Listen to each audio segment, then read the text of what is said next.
মাত্র দুটো ডিম দিয়েই তৈরি করে ফেলুন এই স্পঞ্জি কেক। ফুল ডেকোরেশন এবং রেসিপি সহ থাকছে আজকের ভিডিওতে। রেসিপি শুরু করা যাক। প্রথমেই আমি নর্মাল তাপমাত্রা দুটো ডিম নিয়েছি। আপনাদের ডিম যদি ফ্রিজে থাকে অবশ্যই আধা ঘন্টা আগে ফ্রিজ থেকে বাইরে বের করে রাখবেন।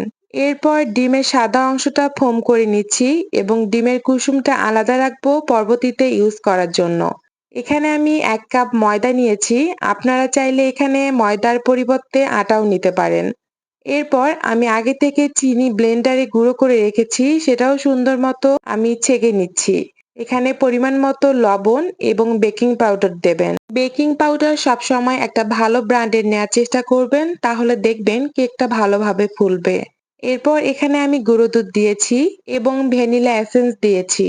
এরপর হাফ কাপ তেল দিয়ে আমি আগে থেকে ডিমের যে কুসুমটা আলাদা করে রেখেছি এটা ইউজ করব। এরপর আমরা এখানে লিকুইড দুধ ইউজ করব, যেটা ক্লিপ আমি নিতে ভুলে গিয়েছি। এরপর সবগুলো উপকরণ আস্তে নেড়ে নেব একটা সুন্দর ব্যাটার তৈরি হওয়া পর্যন্ত। ব্যাটারটা যখন তৈরি হয়ে যাবে এ পর্যায়ে আমরা ২ থেকে ৩ ফোঁটা লেবুর রস দেব। এতে কেকটা বেশ সুন্দরভাবে এবং সফট ভাবে ফুলে উঠবে। আমি এখানে সামান্য পরিমাণ কালারের জন্য অরেঞ্জ কালার ইউজ করেছি। এটা অপশনাল, আপনারা চাইলে নাও ইউজ করতে পারেন। এরপর আমি তেল এবং ময়দা দিয়ে বাটিটা রেডি করে আগে থেকে যে ব্যাটারটা তৈরি করে রেখেছি সেই ব্যাটারটা সুন্দর মতো ঢেলে দেব।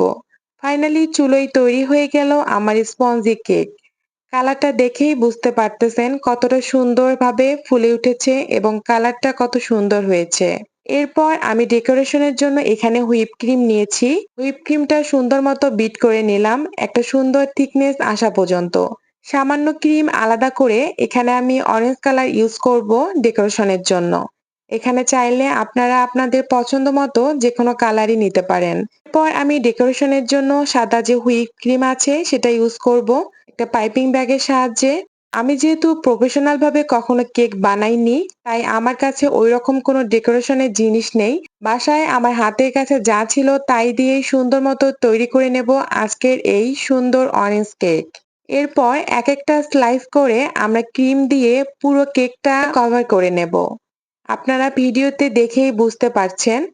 আমি ঘরোয়া পদ্ধতিতে বাসায় যেভাবে কেক তৈরি করি সেটাই আপনাদের সাথে শেয়ার করেছি। এরপর সুগার সিরাপ দিয়ে পুরো কেকটা ক্রিম দিয়ে কভার করে নেব। এরপর অরেঞ্জ কালার দিয়ে সুন্দর মতো ক্রিমের ফুলগুলো সাজিয়ে নিলাম। একটু ফিল্টারের কারণে অন্যরকম লাগছে।